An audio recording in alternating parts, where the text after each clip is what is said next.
Depuis une centaine de délinquants dénommés Koulouna par la police nationale congolaise au camp Luka dans la commune de Ngalima.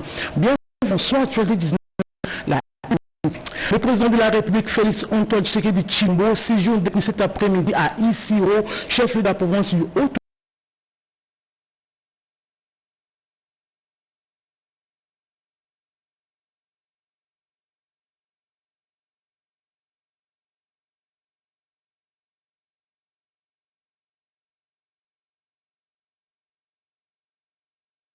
Antoine Tshisekedi,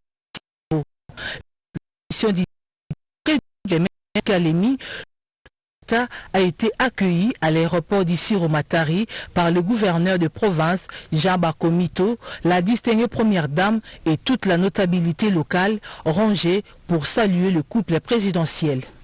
C'est au crépuscule que le cortège présidentiel a fait son entrée dans le centre-ville jusqu'au carrefour de la Poste, pris d'assaut par une population très enthousiaste. Le chef de l'État et la distinguée première dame ont été chaleureusement ovationnés par cette population qui attendait d'écouter le père de la nation.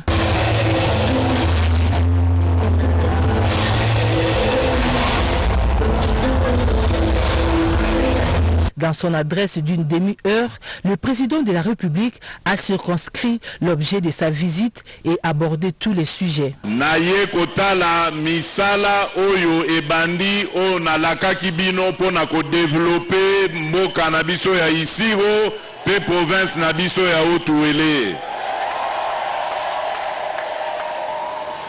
Pona lingi koyoka ngo na sangote na lingi komimonela ngai moko. Na yepe lisusu po tokanisa molimo ya mwana na biso, ya ndeko na biso, ya sœur na biso annualité.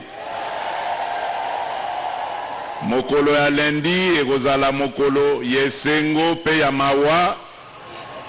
Esengo po batomboli lokumu ya mwana na biso annualité na papa wa Roma.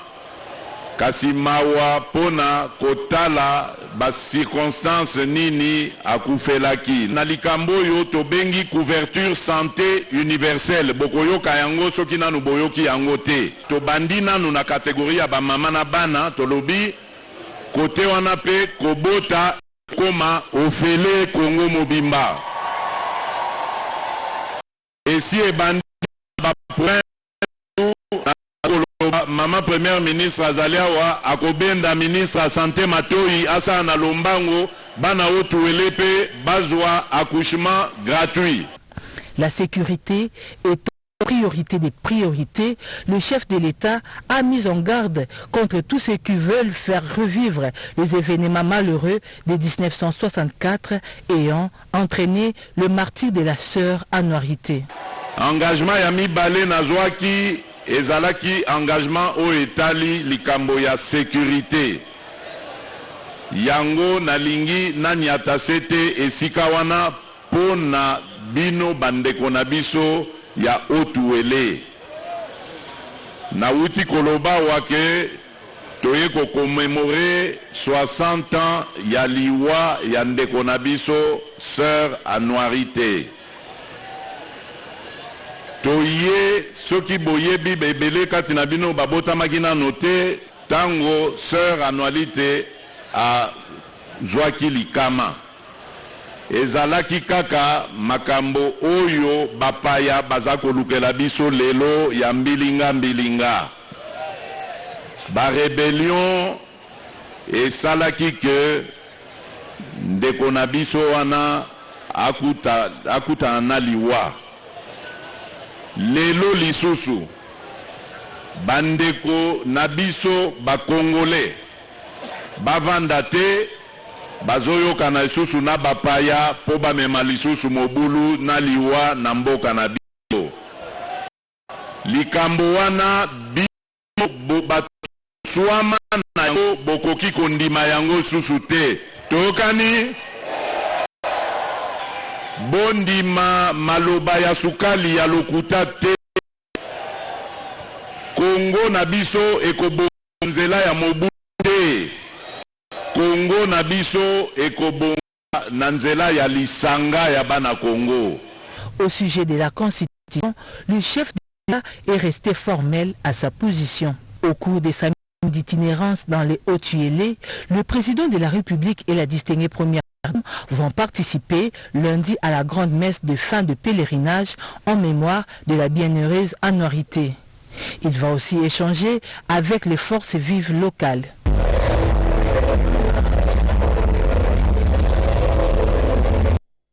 La protection des mineurs en matière de succession et la protection des productions de boissons totalement alcoolisées, là les deux sujets qui ont été hier la judiciaire à la cour de l'Ituri, Junior Selimani. La judiciaire a effectué à cour de prise 2 activités et par l'audience publique par le président de la cour d'appel qui a développé un sujet de droit en rapport avec deux héritières dans la succession. Le magistrat Noël Chama a démontré l'effort est fait selon le code de la famille tout en posant depuis solution. La succession, ils comprennent une part bien de la succession, c'est des côtés réserve. Séminaire des adultes. Et on va apprécier est-ce qu'on a respecté leurs droits ou pas. Si on n'a pas respecté leurs droits, on a tous bien réservé leurs droits de l'équité. Dans l'Iriade, Madame le procureur général, près la cour de l'Ituri et de Souama, appelé la conscience du service public de l'État à jouer le rôle afin de protéger la population face à la problématique de prolifération des boissons fortement alcoolisées qui constituent une menace dans une province en proie aux groupes armés. J'ai vraiment appelé l'OCC à pouvoir ouvrir vraiment les yeux, à s'impliquer davantage et à faire beaucoup d'efforts pour pouvoir procéder au contrôle des boissons que la population prend de manière à ce que si cet office constate après examen d'échantillons qui ne rentrent pas dans la réglementation, qui puisse déjà les détruire ou des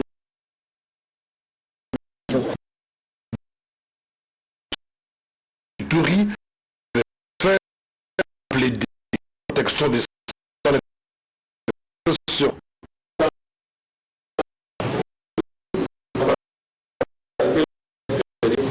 C'est une association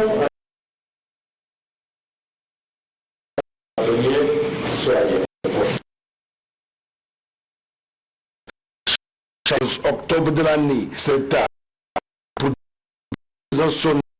le gouverneur militaire de l'Ituri a représenté la cérémonie par son directeur de cabinet adjoint en charge des questions économiques et financières, Dieudonné Omasombo. Et puis dans le Haut-Katanga, le bâtonnier Jean-Paul Kitenge a plaidé pour la protection des avocats dans l'exercice de leur profession. Il a exprimé ses vœux lors de la rentrée judiciaire 2024-2025 à la cour d'appel de cette province. L'audience solennelle de la rentrée judiciaire à la cour d'appel du Haut-Katanga vécue à son siège institutionnel. Parmi les invités, le vice-gouverneur de la province du Haut-Katanga, Martin Kazembe-Choula. Après l'ouverture de l'extrait des rôles par les greffiers principaux, le bâtonnier du Haut-Katanga, maître Jean-Paul Kitenge Bundi, axé son intervention sur la protection de l'avocat dans l'exercice de ses fonctions, étant donné que c'est en fait lui qui défend tout sans discrimination.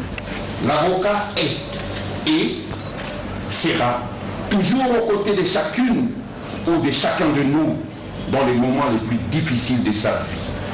Car le droit de la défense est sacré. C'est le même avocat qui défend les magistrats indisciplinés, qui défend les agents de l'ordre judiciaire. C'est le même avocat qui défend les politiciens. C'est le même avocat qui défend les députés. C'est le même avocat qui défend les sénateurs. C'est le même avocat qui défend les ministres. Dans ses réquisitions, le procureur général près la cour d'appel du Haut-Katanga, le haut magistrat Rockefeller Lorkamona Massan Kamputu, a martelé sur la plénitude de l'action publique. Son argumentaire centré sur 3 points, à savoir le ministère public, ses origines, son exercice et sa plénitude, mettant l'accent sur l'indivisibilité, la continuité et l'unité de l'action publique. Enfin, le premier président de la cour d'appel du Haut-Katanga a déclaré ouverte l'année judiciaire 2024-2025. Sachez que le gouverneur de la province du Sankuru a déployé plusieurs activités dont voici le résumé dans ces reportages. Les gouverneurs du Sankuru, Maître Victor Kitenge Kanyama Peda Kanyama, qu'accompagnait sa très chère épouse, Madame Béatrice Omba Kanyama, a regagné sa province pour la première fois après son investiture dans la capitale où il séjournait. À sa descente d'avion, le chef de l'exécutif provincial du Sankuru a été accueilli chaleureusement à l'aéroport de Lodja par la population venus de tous les points et recoins du territoire. Nous sommes revenus pour nous mettre au travail. Sans infrastructure routière, nous ne valons rien. Mais deuxième priorité, nous allons nous lancer dans la relance de l'agriculture. Aussi a-t-il remercié la population du Sankuru à travers leurs élus qui lui ont témoigné de la confiance. Victor Kitenge a invité toute la population du Sankuru à l'unité, à bannir le tribalisme et la division, pire ennemi du développement de la province. Il a aussi exhorté chacun à cultiver l'amour du prochain et de la patrie, à l'instar du héros national de Res Mémoire, Emery Patrice Lumumba. C'est par là-dedans que chacun devrait s'enorgueillir qui a payé le prix pour l'indépendance de ces pays. D'une province à une autre, cette fois-ci c'est dans la province du Kwilu, l'on nous apprend que le gouverneur a eu une série d'activités. Heureux l'homme qui a le cœur pur car il verra Dieu. C'est en ces mots que l'apôtre Maker Ntambo venu de Kinshasa a débuté sa prédication lors de 4 grandes journées évangéliques organisées dernièrement à Kikwit par l'Assemblée des rachetés de l'Éternel, église locale.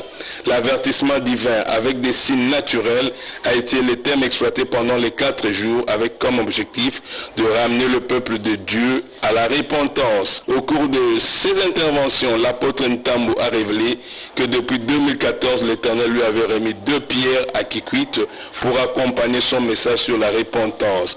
La première pierre en forme de doigt parle de l'avertissement et la deuxième en forme de cœur tacheté symbolise la vie de péché. Pour ces derniers, ce message est vrai au regard des événements qui se passent dans le monde actuel. Dieu insiste sur le comportement des humains qu'il honore des lèvres. L'homme de Dieu invite les filles et fils de Kikwit à changer de comportement car Jésus vient bientôt. Ce n'est pas un slogan, mais une réalité en voie d'être accomplie. L'enlèvement est proche. Bientôt c'est l'enlèvement.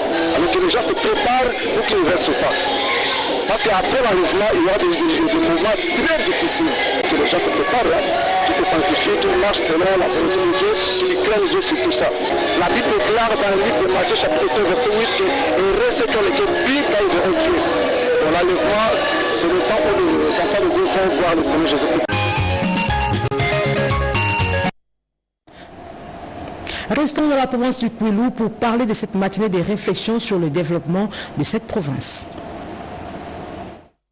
Unis comme un seul homme, les jeunes leaders de la société civile de Kwilu ont pris l'engagement de prêcher l'unité et l'amour, et plus encore, mais surtout la cohésion sociale entre les 5 territoires de cette province dans le seul but de promouvoir le développement de leur chère province. C'est ce samedi à Kinshasa, au cours d'une matinée de réflexion axée sur le développement du Kwilu, enjeux et défis. Le président du caucus des leaders du Kwilu, CLK, Maître Guy Kambolo Mpia, a martelé sur la construction et le développement du Kwilu, qui est l'affaire de tous. Cet objectif ne peut être réalisable sans l'unité et la cohésion sociale préalable. Dans son exposé, Guy Kambolé a relevé que le plaidoyer de cette structure de la société civile sera focalisé sur la construction des routes, la desserte en électricité, la formation professionnelle au profit de la jeunesse et la modernisation des infrastructures scolaires. Nous voulons que tout le monde, filles et fils du Kwilu, prennent cette initiative en main.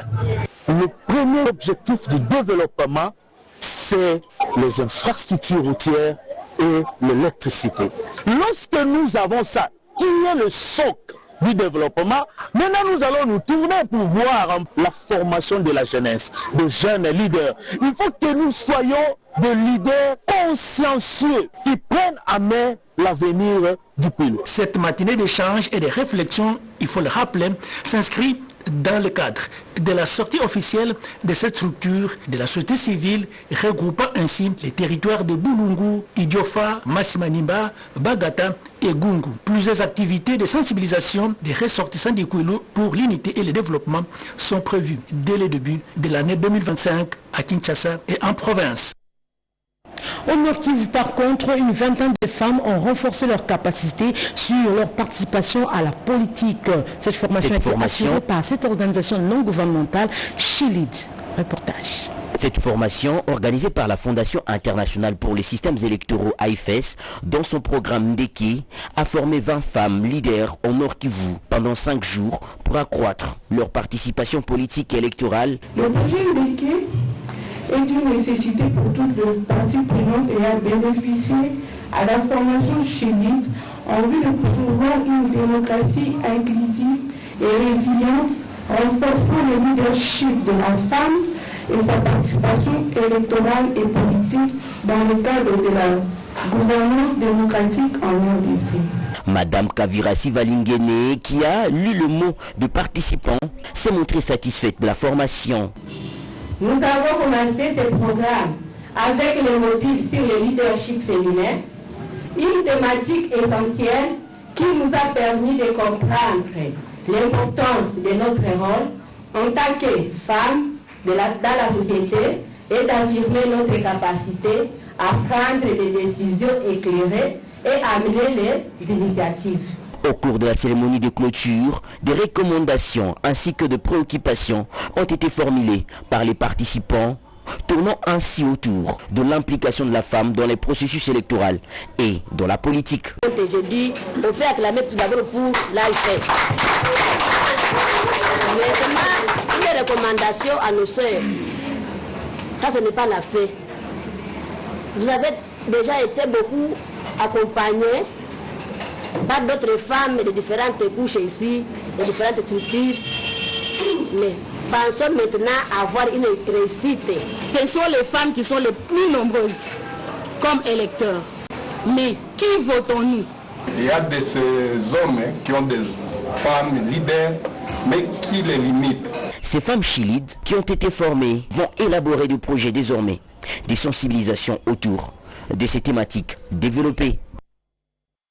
Ici clôturé à Mbujimaï dans le Kasaï oriental, le programme initié par la Fondation internationale, le système électoral. Objectif, promouvoir une démocratie inclusive et résiliente en vue de renforcer le leadership de la femme et sa participation électorale.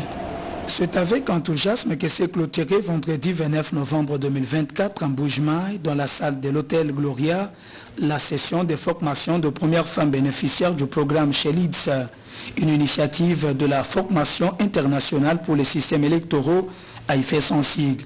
Démarrée le 25 novembre 2024, cette formation a rassemblé un large éventail de femmes non élues, nommées, honoraires ou encore en exercice, ainsi que les leaders informels ou formels. Au nom de la directrice pays de AIFES, je vous exhorte à capitaliser les tenants et les aboutissants de cette formation pour faire face au processus électoral. Ce programme est une première dans l'histoire de la République démocratique du Congo. Pour sa part, le ministre de la Justice représentant le ministre provincial en charge du genre, famille et enfants, Maître Pascal Ilunga, a interpellé la conscience de toutes les femmes ainsi que des participantes de cette formation sur leur rôle à jouer dans la société. Ce programme, vous devez, c'est une obligation, vous en approprier. Vous devez faire de ça votre propre cheval de bataille. Parce qu'il ne faut pas qu'on dise que la femme doit participer, la femme doit faire, mais on a l'impression que la femme qu'on appelle à des grandes responsabilités n'a pas encore le bagage suffisant pour assumer les grandes responsabilités. Visiblement ravis, les participantes à cette formation se sont dites très satisfaites de la matière apprise pendant tout ce temps de renforcement de capacité. Cette formation, elle m'a aidé vraiment et elle m'a donné la force même d'aller encore affronter le public. Une formation qui nous a aidé à parler en public, avoir confiance en nous-mêmes et aussi renforcer notre leadership. Suivez à présent les activités déployées à l'Université Congo. Nous sommes là dans la province du Congo central. La reconnaissance des bienfaits est une valeur dont l'Université Congo-ICA s'imprègne pour manifester clairement la vertu de la méritocratie au sein de la société. À ce titre, l'UCA vient de décerner le diplôme de docteur honoris causa à un acteur politique de haut rang en la personne de Simon Floribert Mbachibacha ce samedi 30 novembre 2024 devant la notabilité de la province du Congo central pour de bons et loyaux services rendus à cette province. Au cours de cette cérémonie, l'ancien gouverneur de la province du Congo central, qu'accompagnait son épouse, a mis un accent particulier sur l'amour du prochain tel que recommandé par Jésus-Christ comme ligne de conduite. Le recteur de l'université Congo, le professeur Germain Kouna Maba, a eu des mots justes pour témoigner les différents soutiens dont a bénéficié cette université de la part du patriarche Simon Floribert Bachimbacha. Aujourd'hui, l'université Congo va reconnaître l'œuvre d'un homme aussi spécial que le premier cité et honoré. Toujours dans le cadre de cette reconnaissance, le comité de gestion de l'UCA a baptisé la salle numéro 1 du campus de Louvaka du nom de Simon Floribert Mbachibacha. Le deuxième salon de l'emploi organisé par l'ONG internationale KISO a vécu à Kinshasa. Occasion pour ces jeunes demandeurs d'emploi d'échanger avec leurs recruteurs. Reportage Yolande Voka. Un tour de table pour échanger avec chacune de 45 entreprises présentes à ces forums. Plus de 1000 jeunes candidats à l'emploi se sont prêtés à l'exercice avec espoir d'en convaincre au moins une et surtout de décrocher un emploi. On est venu pour rechercher du travail et je m'attends à ce qu'on puisse m'appeler pour me dire oui madame, vous êtes retenue pour un poste quelconque. Ce rendez-vous est un pont jeté par KISO International et ses partenaires dont le ministère de l'Emploi afin de mettre en relation des entreprises souvent en quête de nouvelles compétences et de jeunes emplois au chômage. L'objectif pour nous, c'est vraiment de faciliter que les jeunes qui n'ont jamais eu la possibilité de rencontrer face à face un recruteur ou un employeur, de pouvoir obtenir cette possibilité-là de se vendre différemment. Entre le moment où quelqu'un pose son CV dans un système et quand c'est trié jusqu'à avoir la petite liste pour appeler pour les entrevues, beaucoup de choses se passent et ça fait que d'autres jeunes n'ont pas la possibilité de décrocher ces opportunités d'emploi. Organisé en même temps dans les villes de Lubumbashi et de Bukavu, le Salon de l'Emploi s'inscrit dans le cadre du projet Talent Pluriel de KISO International financé par les gouvernements canadiens et suédois afin de mettre en exergue des talents diversifiés et inclusifs. Projet Grand Inga, c'est le thème débattu à la conférence scientifique organisée à l'Institut national des bâtiments et travaux publics. Les précisions avec Joséphine Liondo. Le projet Grand Inga au cœur de débat de la conférence scientifique dénommée Soirée des saillants.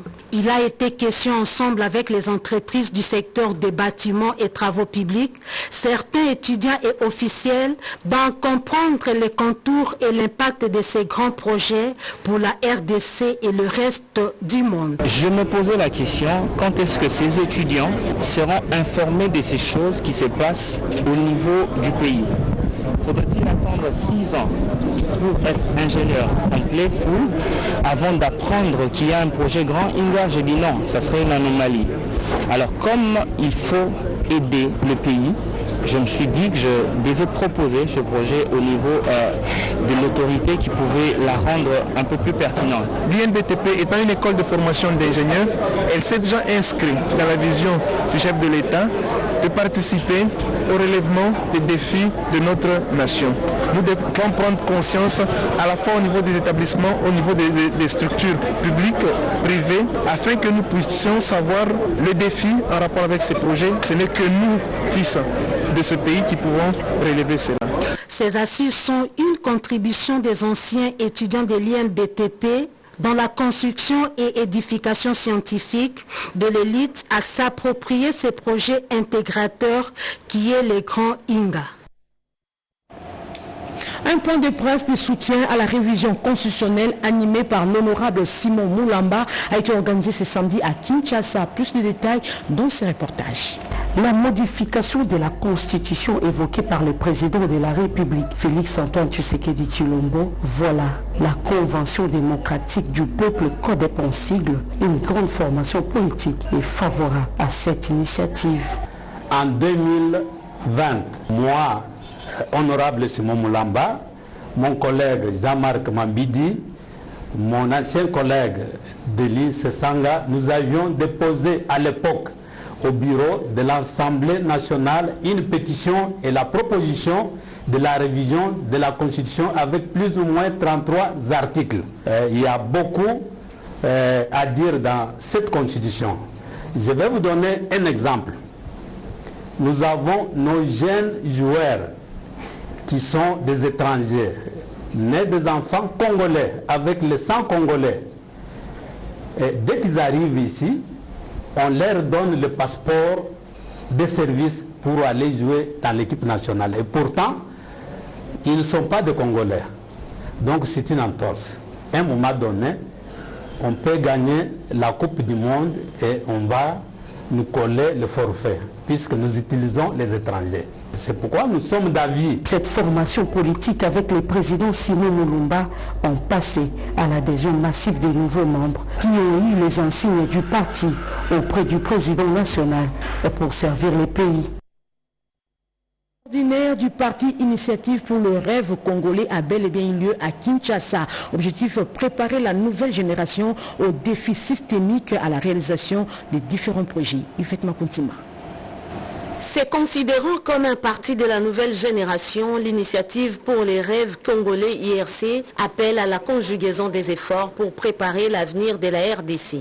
Le premier congrès ordinaire de cette formation politique, Initiative pour les rêves congolais autour du thème « Préparer la nouvelle génération aux défis systémiques », préalable indispensable à la réalisation des 3 R, a jeté les jalons des actions des terrains et des proximités. Durant 2 jours d'affilée, les congressistes venus des 7 provinces de la RDC ont réfléchi sur des stratégies à mettre en place, notamment pour faire de l'IRC une grande formation politique à l'horizon 2028. Dans son mot de clôture, le président de l'IRC, Gabriel Zagabé Mouzoussa, a tenu d'abord à remercier le chef de l'État, Félix-Antoine Tshisekedi Tshilombo, pour la participation de l'Union sacrée de la Nation au congrès de l'IRC.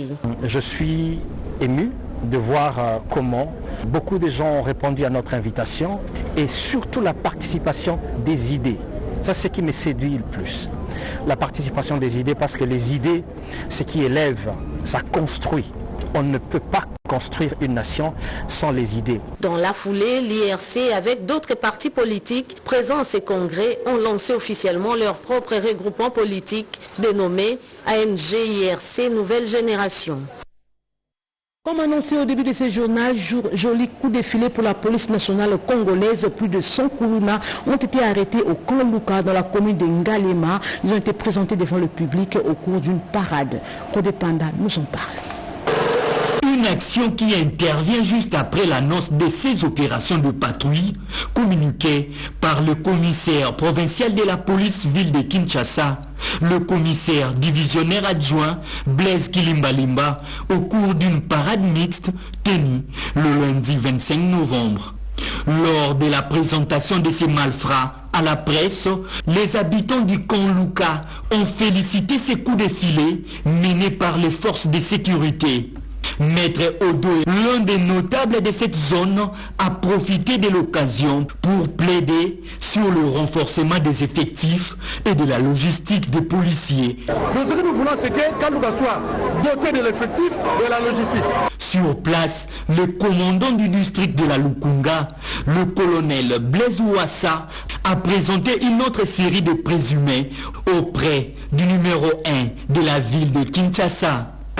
Le premier groupe devant vous, c'est un groupe de vrais suspects, des récidivistes plusieurs fois interpellés et relaxés. Concernant le problème des effectifs et de la logistique, le commissaire divisionnaire adjoint Blaise Kilimbalimba a rassuré que des solutions idoines ont été trouvées. Nous avons trouvé qu'il manquait quelques moyens logistiques. On a suppléé à cela. Le commissaire divisionnaire adjoint a salué la collaboration entre la population et ses services et a affirmé aussi que ces opérations de bouclage ciblées vont se poursuivre jusqu'au retranchement du dernier criminel. C'est par ici que nous mettons un point final à cette journée de 19h. Merci d'avoir suivi l'actualité continue sur la RTNC, votre chaîne nationale. 20h à la présentation, Nancy Odianyango. Au revoir et bon dimanche à tous.